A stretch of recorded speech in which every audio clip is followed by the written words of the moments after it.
கோடி ரோட்ஸ் வரார். கோடி ரோட்ஸ் வந்த உடனே மைக்கை தூக்கி காமிக்கிறார். ஆடியன்ஸ்லாம் சேர் பண்ணுறாங்க. அதுக்கப்புறம் ஜான் சீனா வரார். ஜான் சீனா வந்தோடனே கோடி ரோட்ஸ் பேச ஆரம்பிக்கிறதுக்கு முன்னாடியே ஜான் சீனா பேச ஆரம்பிக்கிறார்.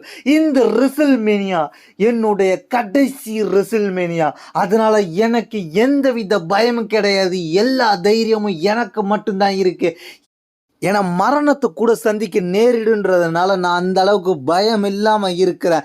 ஏன்னா என்னோட கடைசி ரெசில்மேனியாவில் நான் என்ன செய்ய போகிறேன், இந்த கோடி ரோட்ஸ் என் முன்னாடி என்ன ஆக போகிறான்றதை நீங்கள் பார்க்குறதுக்கு ஆவலோடு இருப்பீங்க. இந்த ரெசில்மேனியாவில் ஜெயிக்கிறவங்க தான் வரலாற்றை எழுத போகிறாங்க. அதனால் இந்த ரெசில்மேனியாவில் நான் தான் ஜெயிக்க போகிறேன், வரலாற்றை எழுத போகிறேன். இந்த எலிமினேஷன் சேம்பரில் ஜெயிச்ச உடனே தெரியும் அந்த கோடி ரோட்ஸ் எலிமினேஷன் சேம்பரில் என்ன பேச போகிறான்றது நான் யோசிச்சுட்டு இருந்தேன். இவன் ராக்குக்கு எதிராக இருந்தான்.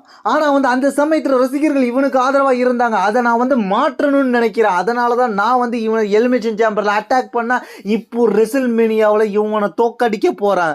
கேட்டுக்கோ, இந்த ரெசில்மேனியாவில் சாம்பியனோட நான் போக போகிறேன். இது எனக்கு கடைசி ரெசில்மேனியாவை இருந்தாலும் என்னோட முடிவு இங்கே கிடையாது, ஆனால் தொடரும். ஜான் சீனா, நீ என்ன பெரிய ரெஸ்லர் மாதிரி பேசிக்கிட்டு இருக்க?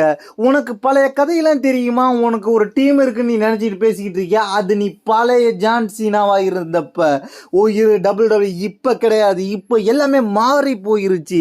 இனி உன் காலம் கிடையாது. உன்னோட ஆட்டம் ஓவர்.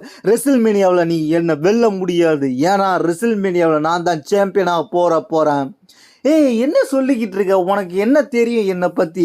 17 டைம் சாம்பியன் நான் தான் ஆக போகிறேன் அப்படின்னு சொல்லிட்டு கண்ணில் ஒரு குத்து விட்றாரு. குத்து விட்டுட்டு அதுக்கப்புறம் ஏஏ போட ஜான்சனா தூக்குறாரு. அதுக்கப்புறம் அதுலேருந்து எஸ்கேப் ஆகி கோடி ரோட்ஸ் அதுக்கப்புறம் தன்னோட கோடி கட்டரை போட்டு ஜான்சனாவை தெறிக்க விடுறார். இந்த சம்பவம் மீண்டும் ஜான்சனாவோட கை ஓங்காமல் கோடி ரோட்ஸோட கை தான் இந்த இடத்துலையும் ஓங்கி இருக்கு.